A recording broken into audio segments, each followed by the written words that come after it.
Happy Veterans Day, everybody. Do you know what time it is? It's getting kind of dark. Oh, it's sometimes the Sometimes Vlog!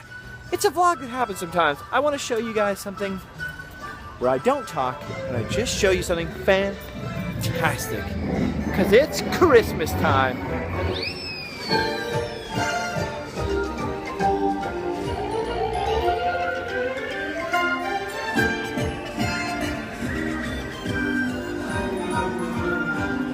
Look at this!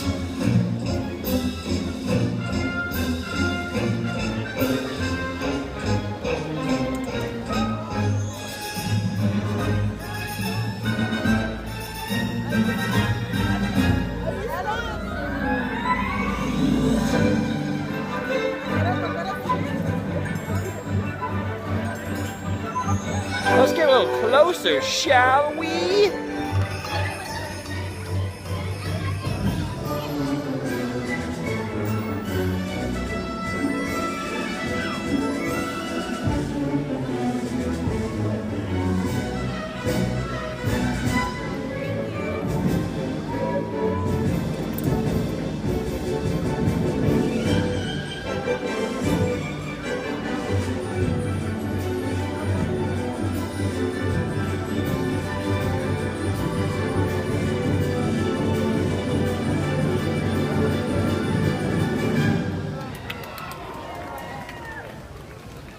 Oh my gosh, Christmas is officially upon us. Happy Veterans Day to all of my combat veteran friends out there. And I actually do have several combat veteran friends. I don't know, is Veterans Day supposed to be for anyone who served in the military? Thank you for your service. Or just for combat veterans? Either way, shout out to all of my friends who went overseas and struggled over there. Particularly my friend Paul, who was blown up in a tank and won himself a Purple Heart. Or did we give him the Purple Heart? I don't know how that works. It's not a video game. He didn't win it by trying, but he got the Purple Heart. He's a hero. So Paul specifically, if I'm gonna narrow it down to one, thanks, buddy. Happy Veterans Day to you. Besides Veterans Day, Christmas is coming. Halloween is over. Thanksgiving is on the way. And speaking of Thanksgiving, and we'll get to this later towards Thanksgiving, there's a lot to be thankful for. All of you fine people, for one, I am very thankful for. I am very thankful for being able to come out here to Disneyland of a night and check out the splendors of It's a Small World with all the holiday decorations on the top of it. Well, as Adam the Woo would say, festooned with holiday decorations. It's pretty fantastic. It's a Small World is always a favorite of mine. I know many people can't stand the song. I think it's a hauntingly beautiful tune, although it does repeat many times. I will concede that. I think it's maybe one of the greatest songs the Sherman Brothers ever wrote. If you just slow it down a little, really listen to the words, it's a plea for peace. What a beautiful, beautiful thing. And it is a small world after all. Sometimes we can't all get along because it doesn't take two people to get along. It usually, well, it takes two people to get along. It only takes one person to cause a fight. But what a beautiful sentiment, right? Small world, plenty to be thankful for. Here I am roaming around at Disneyland on the quest for positivity. I'm not down today. I'm not negative. I'm very positive. But every once in a while, you still gotta take a stroll, get out of the norm, wash off the stress of the day, the grumpies. Just take a look around you. And in this particular case, because it's me, taking a look around me means going down the street and checking out the wild wonders of Disneyland. Look at Storybook Land here. Now, when this first opened up, this was Canal Boats of the World. Not very exciting since it was mostly a bunch of dirt hills with no miniature buildings on them. People forget that in 1955, it was very different. Oh no! That little girl needs to join the quest for positivity and get positive with all of us. I am feeling fine and dandy at the moment. That was pretty cool. I love the way they cover It's a Small World with all the Christmas lights and do those projections on the front. Although I am confused, if you go back and watch, I'm confused as to the imagery of the penguin. Is that penguin from anything? Oh, of course, here we are at Dumbo. And much to the contrary of many people who said otherwise, this or this. Neither of those was an original Disneyland ticket booth. People think I missed those in my video about some of the old Fantasyland and Disneyland ticket booths that have been repurposed here in the park. No, those were never ticket booths. That was specifically built for that band instrumenty thing. This guy's been following me around for a while. Should I be concerned? What's it called? I forget what it's called. And then over there, it's just the ride control booth. This, however, was a ticket booth, which you can see in the Random Land about Disneyland's abandoned and forgotten ticket booth. This one isn't really abandoned, but there's one in Fantasyland towards Toontown that is abandoned. That's really where the title came from. Although, is any of it really abandoned? Because it is right here in the middle of Disneyland. Although it isn't being unused. Maybe it should be the unused ticket booths of Disneyland. I don't really know what I'm talking about. I wasn't even planning on doing a Sometimes vlog, but all of a sudden I saw the lights begin to change on It's a Small World and felt like sharing. And now, of course, I'm talking to myself in Fantasyland here at Disneyland in Anaheim, California. And there are many people looking at me with wonder in their eyes at what a weirdo I am. Look at this. It is really beautiful here, and a lot of talent, craftsmanship, creativity, big ideas and dreams went into building this place. Of course, Fantasyland didn't look like this in 1955 either. Fantasyland, this was always the plan. John Hench's original sketches show Fantasyland looking much like this. But when Walt Disney first opened Disneyland, he had to apologize for the crudity of this model of Fantasyland because he didn't have time to build it to scale or to paint it. And they were all sort of like circus tent, sideshow-ish fronts, sort of like, kind of like what Magic Kingdom Fantasyland looked like for a long, long time. Finally, in 1983, this was born. Not the castle, that was there, but all of this. This wonderful, fantastic, medieval-looking, I don't know about medieval, Renaissance maybe? I don't know. I get my time periods confused when it comes to fantasy architecture. But finally, at long last, Fantasyland was complete. Even though it was long after Walt Disney's death, it does reflect the original vision for Fantasyland. So it's pretty cool that a lot of times Disney will put some of these ideas on the shelf only to bring them back out years and years later and plus it, which is a Disney expression meaning add to the experience. There was nothing wrong with Fantasyland the way it was. But of course, if they can make it better, why not make it better for all of us? That is a good attitude to have, both for a company and for human beings, I think. So that is an attitude I'm going to try to carry forward in the quest for positivity. If you can make something better, why not do it, right? So I started painting today. I was talking to my friend on the phone while I was doing it. Very cranky because it was not coming out anywhere near the way I wanted it. So I completely, well, no, I kept going with it just out of sheer grumpiness and stubbornness. But now I think I'm going to start over, wipe it and start over because I can do better. So why not do better? Look at this, the teacups are about to go off. It's a strange thing because Disneyland is now open an hour later than it was last night. And yet there are far fewer people in the park than there were last night. It's actually wonderful. It is very sparsely populated this evening. Kind of wonderful to walk around. You know, one of the things I always tell people ask me for a lot of tips about Disneyland because they know I come here pretty much every single day that I can. And they always ask, when should I come to Disneyland? What time of year will be less populated? I'll tell you what time of year Disneyland is the least populated. Weekdays. Come on the weekdays. And a lot of people say, well, I don't want to come on a weekday because on the weekdays, the park closes early. I see sometimes it opens at 10 and closes at 8. That's not that many hours. I want to cram every single ride in. Let me tell you, if you come on a day where the park opens late and closes early, you are bound to get on a lot more rides than if you were to come on, say, any Saturday ever. Rides are really, honestly, just the icing on the cake that is Disneyland. You don't want to just fill yourself up with icing. If you fill yourself up with icing, you're gonna get a tummy ache. Look at these lights. I love these lights. It's just the two. Just the two lights here on the side of Alice in Wonderland. Look at that monorail. Charging through the alpine forest on that Swiss mountain there.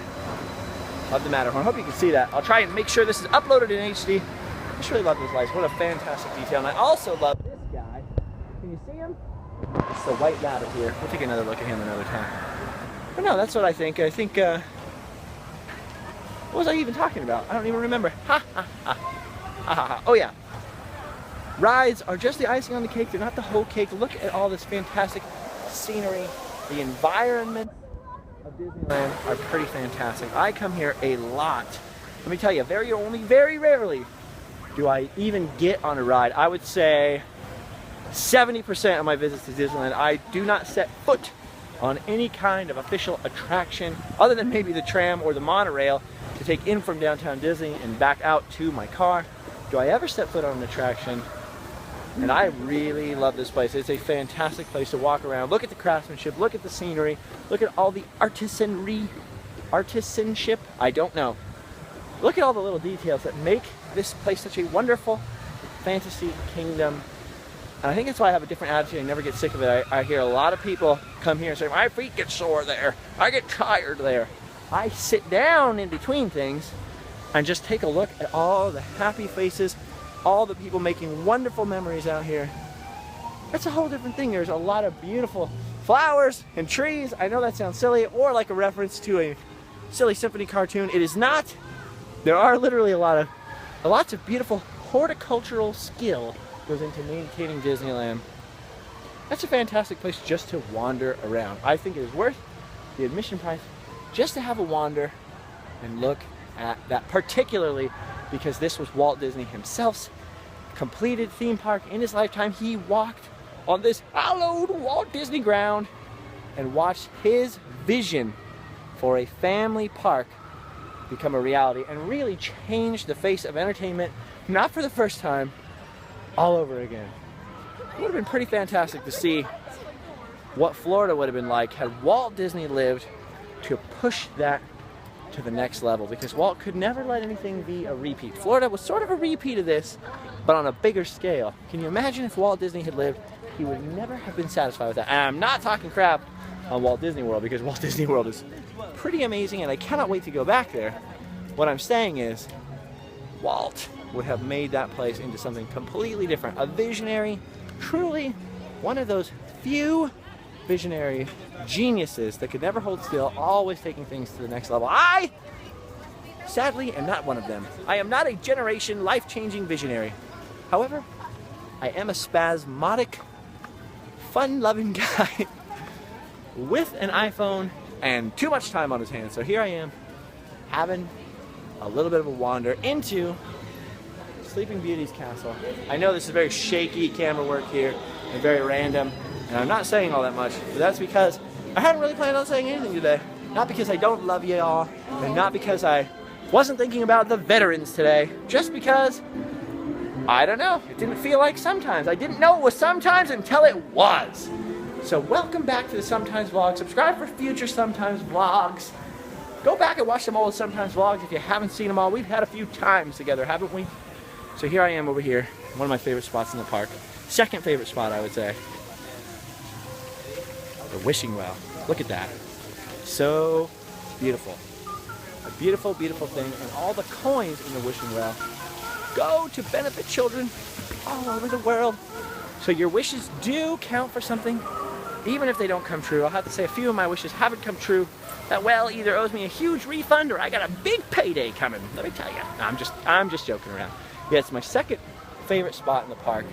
And I only say second because my favorite spot in the park was probably definitely the Tiki Room Lanai, with the whole show, with all those fantastic Rolly Crump designed tiki set. Well, two of them weren't, but let's, for the sake of argument, those fantastic Rolly Crump designed tikis, gods and goddesses giving their spiel, which may not be completely historically accurate all the time, but it's pretty fantastic, literally fantastic. Either way, I love Pele. In fact, one of the paintings I've been planning on doing is a painting of Dormant Pele from the Tiki Room Lanai. I should probably get started on that. That's what I probably should have done. Instead, I tried to paint something I didn't really want to paint and failed at it. That's the thing. That's the thing about me anyway. I have a very, very hard time focusing and paying attention. Maybe it's the ADD, but I have a hard time paying attention to things I don't want to pay attention to, if that makes sense. And I try to force myself to do all kinds of things I don't want to do I really respect people who can do that, but I mostly can't.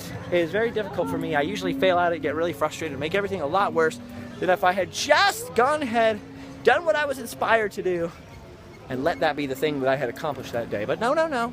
I gotta get too big for my britches and try to accomplish things that I don't want to accomplish.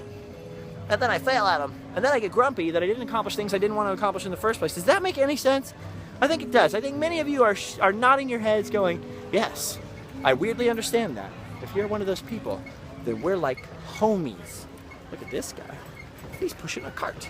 He's having a gay old time. Oh, no big deal. Never apologize. Those carts are important. They contain food and beverages for the masses. All right, I'm just wandering around by myself.